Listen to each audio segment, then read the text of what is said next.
barista, you're making hundreds of cups a day, and you can get really good at noticing which factors make a difference and how you can improve it a little bit in this way or a little bit in that way. And that's really unlike almost any other food product that we deal with.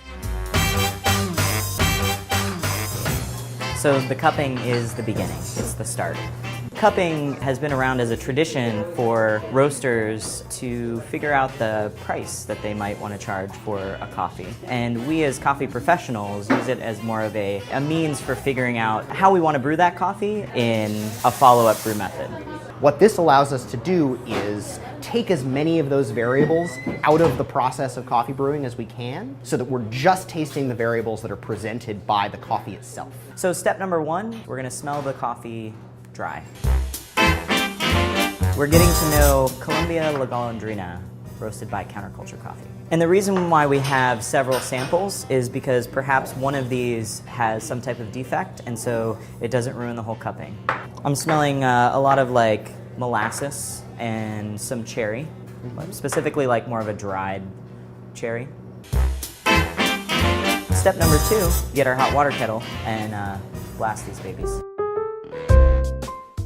The hot water, compared to cold water, has much more energy. Water molecules are bouncing off each other in a very forceful way. And when you put the coffee bean particles into water, the rate at which you get stuff out depends on the force with which those water molecules are going to bash into the bean and bounce back out. Go time. Ready, go. We're pouring pretty vigorously and making sure that we wet all of the grounds on the first pour. Once we've got all the water in there, we don't want to agitate those grounds at all. If we agitate them, they'll extract more and different cups will taste different. It's starting to become more candied, a little bit more intense. The citrus that I was talking about is really taking a background of those cherry aromas. Yeah, it's like putting your nose into a bowl of maraschino cherries entrapped in molasses.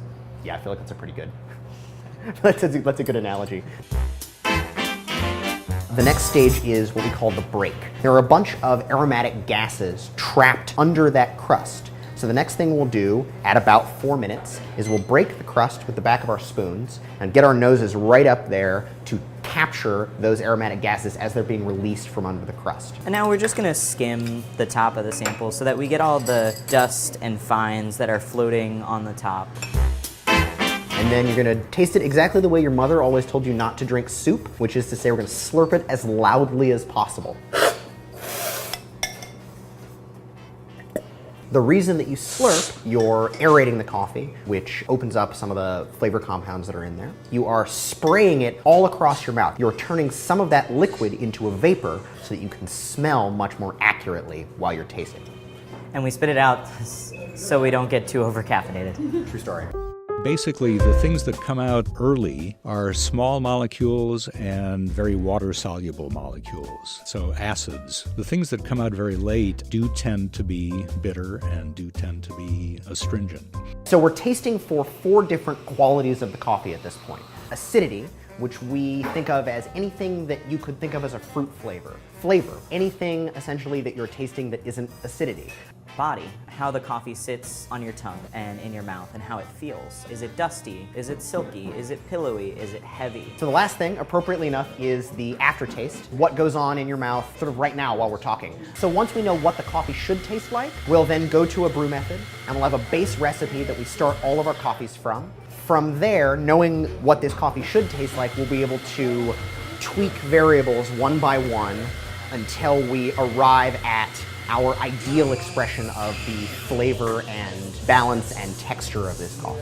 Yes. I think the unique thing about coffee is that it's a relatively simple product whose quality you can change very easily in the very few steps that are involved in preparing it. Once you get obsessed by these details, that's where a lot of the geekiness comes in, finding and tweaking different brewing methods to get them to be as controllable as possible.